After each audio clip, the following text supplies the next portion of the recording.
À l'aide de 5 documents de nature différente que je vais vous présenter, nous allons compléter le cours sur les grandes découvertes. Le premier document est un tableau récapitulatif des différents navigateurs les plus célèbres.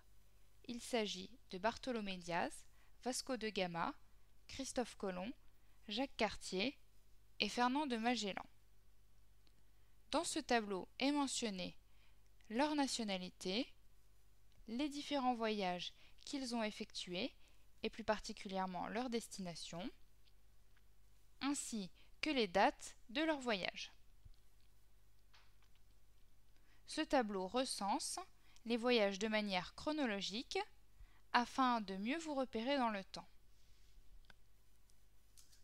Le deuxième document est une carte du monde qui reprend les différents voyages étudiés dans le tableau vu précédemment. Le tracé de ces voyages permet de mieux vous repérer dans l'espace et d'évaluer les déplacements entrepris par les Européens. Chaque couleur concerne un navigateur dont le nom est mentionné, ainsi que les dates du voyage. Le troisième document est également une carte qui zoome sur les voyages de Christophe Colomb au départ de l'Espagne jusqu'en Amérique et plus particulièrement jusqu'aux Antilles. Comme il est représenté sur la carte, il a donc effectué 4 voyages dont les dates sont mentionnées.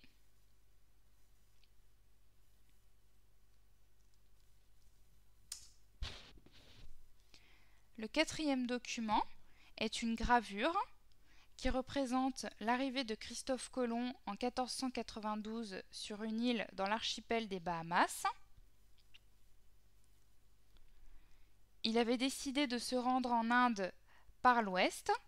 D'ailleurs, il pense y être arrivé, alors qu'en réalité, il a découvert un nouveau continent. Ce dernier est représenté au premier plan à gauche. À l'arrière-plan sont représentés ces 3 navires, la Pinta, la Niña et la Santa Maria.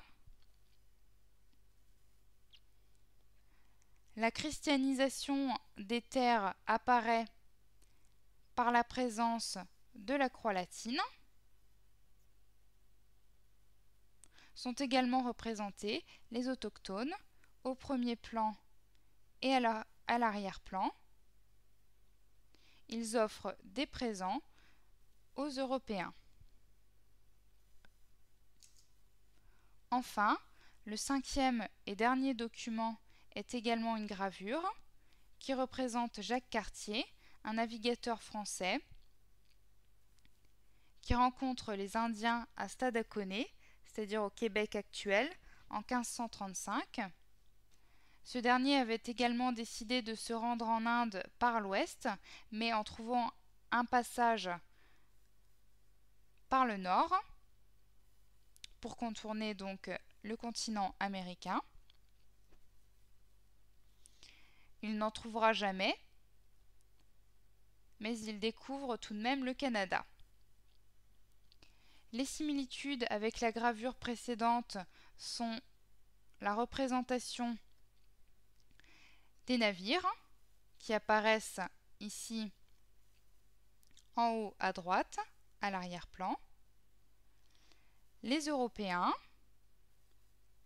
ainsi que les autochtones qui sont étonnés par l'arrivée des Européens.